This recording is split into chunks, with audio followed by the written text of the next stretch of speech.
So, but I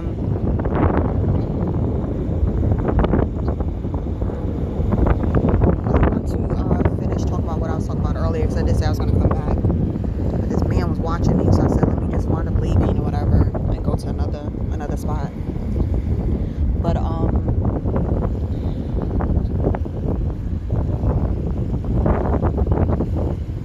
yeah, it's like through all of this madness, this craziness, everything that has been occurring. And I don't know, I kind of feel like, even though what I was saying before earlier about it being distractions, I do think that it is distractions. But I also think, like one of my brothers would say, don't let somebody trick you out your spot. I'm not going to let somebody trick me out my spot. I think, this cute bird, I think that kind of is a sense of what it is. It's like, I can't beat you because you're protected by God, and you know your divinity, you're a linkage to divinity, you're royal. But in the same sense, I can try to get you to kind of harm yourself. I remember my sister father used to say that to us all the time, because he's a mortician. He used to say this all the time, Marque, or he'd be like, girls, the dead can't hurt you, all they can do is make you hurt yourself. And when you look at these individuals and you see that they are soulless beings, and they're just hungry and thirsty for light. You know, they're hungry and thirsty for life source. And at the end of the day, they're empty souls. They're dead. You know, they are vacant inside. And you have that embodiment of life. You know, you have that light. You're connected to God. You are divine. You're royal. And it sucks that, you know, these are the woes and things that you have to go through. But I mean, this isn't heaven, it's earth. You know, and when I look at these situations, and I try not to let it get me down too much, especially in the mix of, it just kind of seems like they have it all and they have access and they gatekeep everything. And it's like you're looking at your own situation, you're like, dang, you know, I'm out here, I'm doing positive things, I would never harm anyone or do anything negative to anybody, and you're surprised that you are going through these trials and tribulations. But when I look at situations like that, I think that, you know, they say even in scripture that you're not supposed to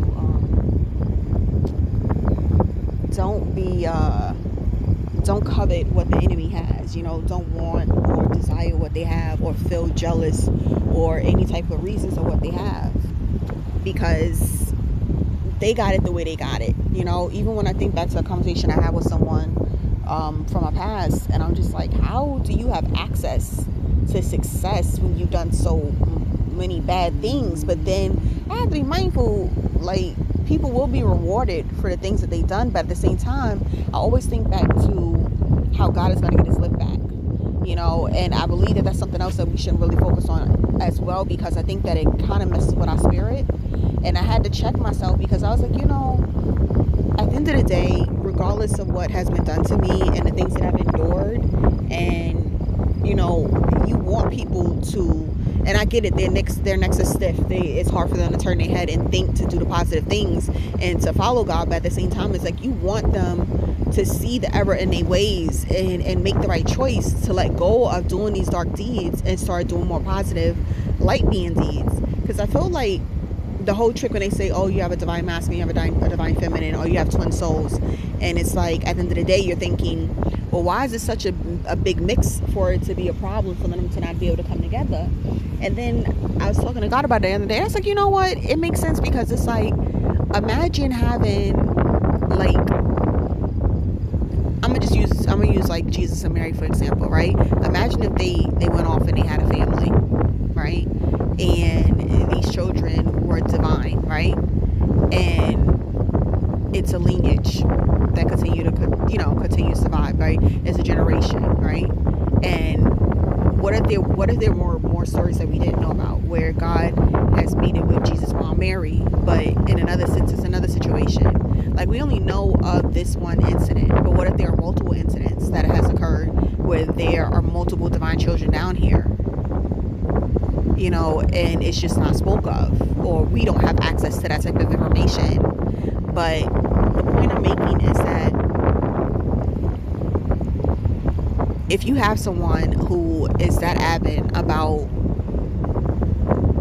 I don't want to say execution, but I'm gonna say just blotting out the bad, right?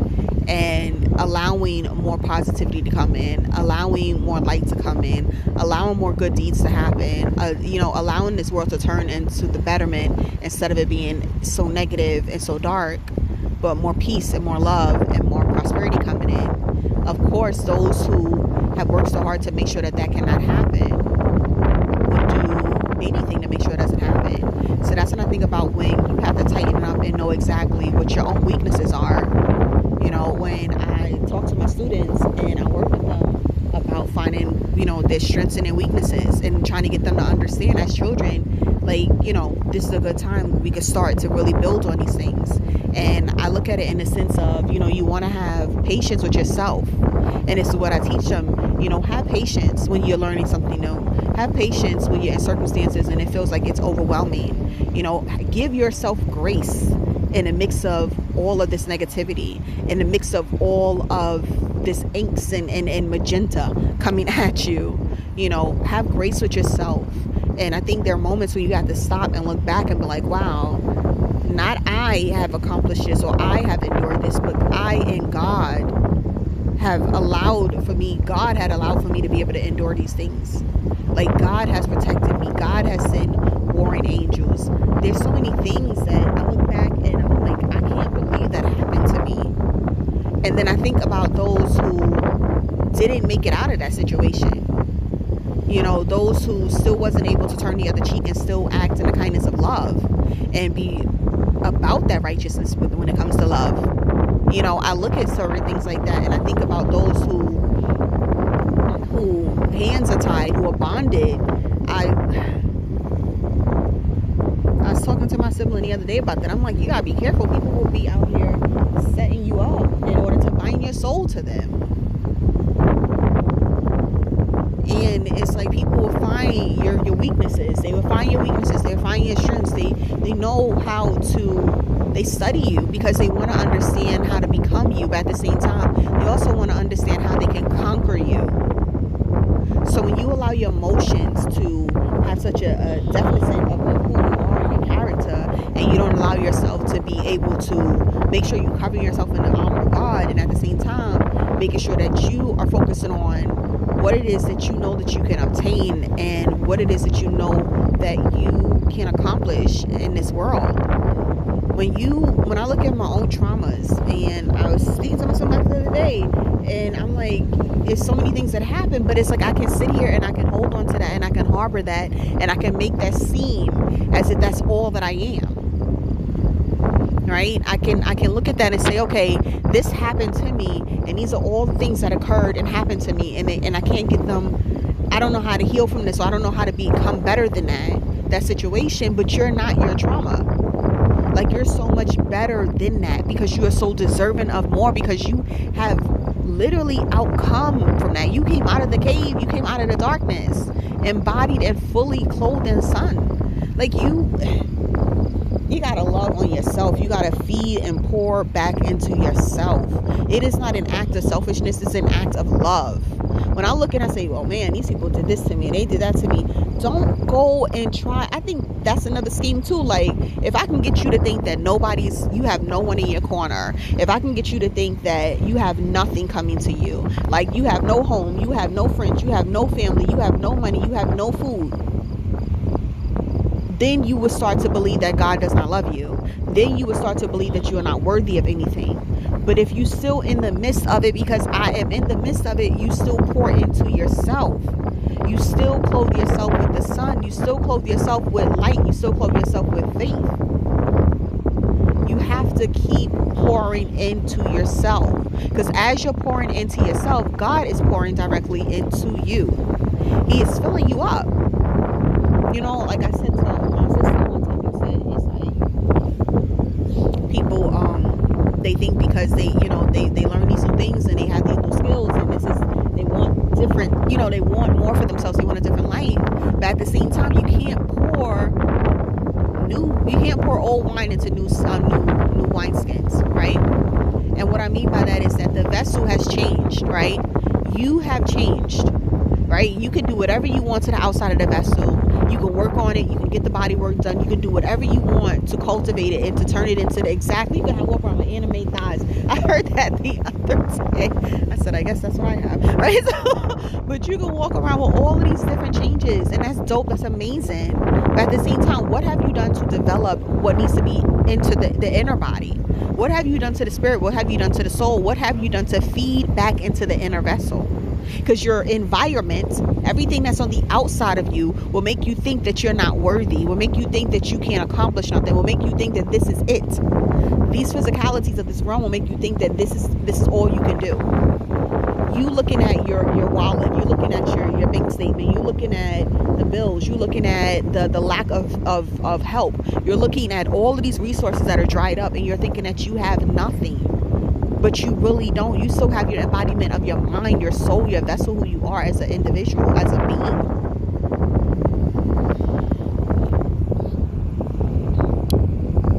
You just gotta stay in prayer, my friend. Like, and let me say this. You are divinely protected. You are divinely guided. You are loved. You are so loved. Even in the moments where you think that you're not loved, even in the moments where you think that there's nobody there for you, you are loved. You are seen, you are heard, you are protected, you are covered, you are loved. Don't allow the environment, these circumstances, to make you think that you are not that. Don't sit here and think that you're not that person. Don't sit here and think that you're not that girl. Don't sit here and think that you're not that dude. You are all of that. You got to hold tight to the vision. I was telling one of my students the other day, and I was telling her, I was like, because we were going over reading, and I was like, visualize it as you're reading. See it in your mind space. Hold that. Hold it. As much as you want all of these other things, you have to already see yourself doing that. Act as if you are already that individual that you know that you want to be. If you, I don't know, say you want to be a doctor, say you want to be a teacher, say you want to be a musician, think as if you already are that. I've been watching different like HGTV on YouTube, like different beautiful homes. I'm like, how dope would it be? Like, I've been obsessed with tubs outside. I don't know why. I just think that's so cool. And it's like, just to be able to step into somebody's home and see how a lot of different artists are able to decorate their home. I'm obsessed with the idea of a library. Like, and also a breakfast nook. Like, there's so many different things about, and chandeliers. One of my grandmothers always has chandeliers and in all her houses. But it's like, hold on to these things. And I could think, like, at my grown ripe age, like, how am I going to obtain this? And I don't have this. Don't focus on the fact of how you're going to get there, right? Just keep talking to God. Like, God, I really want these things. Like, and the other day I was praying when I was in the shower, and I heard, don't tell me what you want, show me what you want. So use your mind. You know, like, think about when we were children and we used to, like,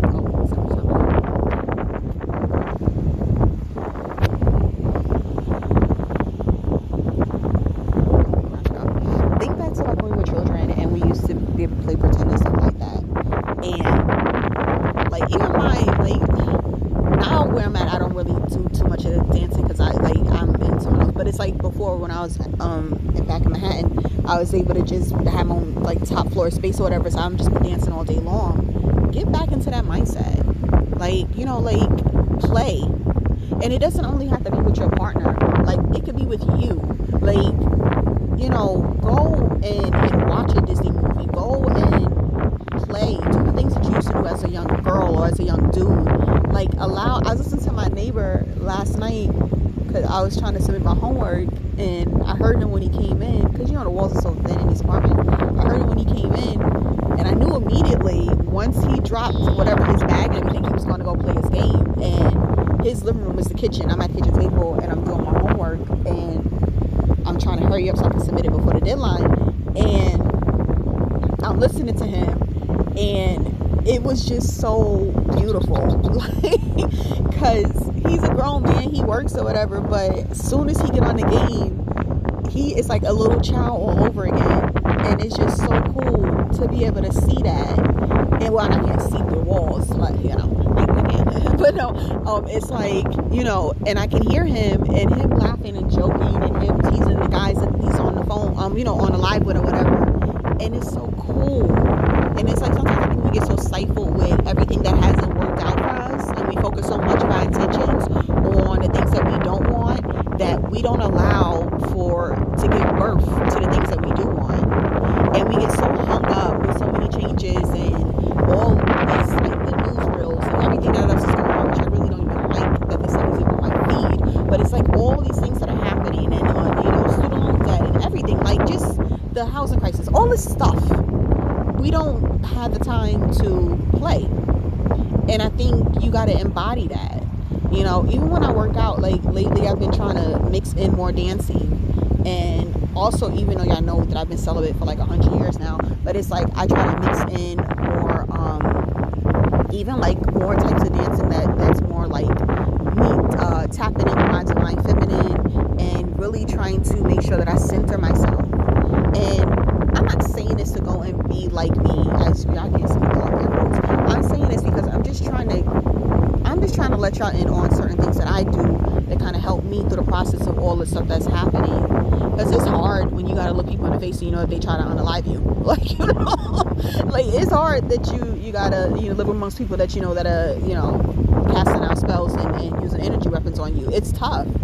You know, and it can make you think that this is it. Like, it can make you believe that this is as far as everything goes. Like, there's no happiness and no joy, that you're not entitled to any love, that you're not entitled to joy, that you're not entitled to peace.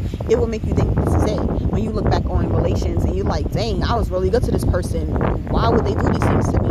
Like, you know, it makes you really look back and be like, wow, people really out here just, you know, on that demon time. You know, it makes you really look back and you see things and you want to understand we're other good people. And I know that at this moment you're thinking there aren't any, but there are a lot of good people, because I know that I'm one of them. And I don't want you to feel alone in the process through this wilderness, through these trials and tribulations, to make you feel like you have nobody. I don't want you to feel like you are alone and that this is it and the world doesn't get any better.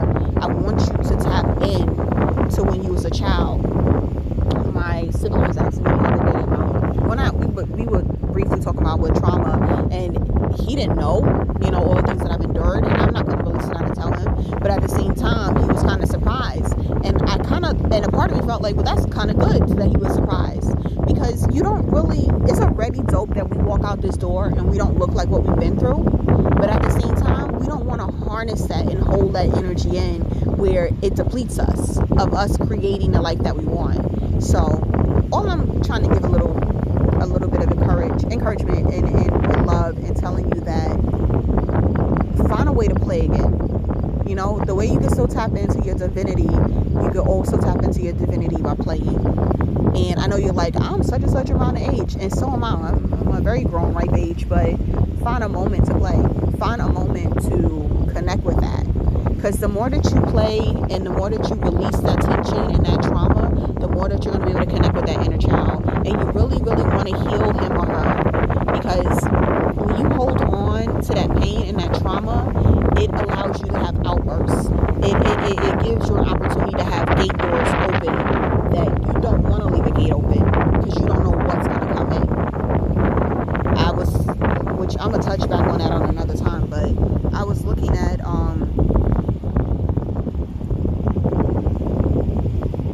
some old films from like my childhood, and also like and I used to watch a lot of black and white movies with my mother, so I watched a lot of films from like the 20s and the early 1900s, like whatever I can kind of find that goes all the way back, even if it's like a silent film that I can kind of rent from the library. But it's like, connect with that, because you think, oh, I got my ancestors, I got my angels, I got God, but you also got this little girl and this little boy that's walking around within you.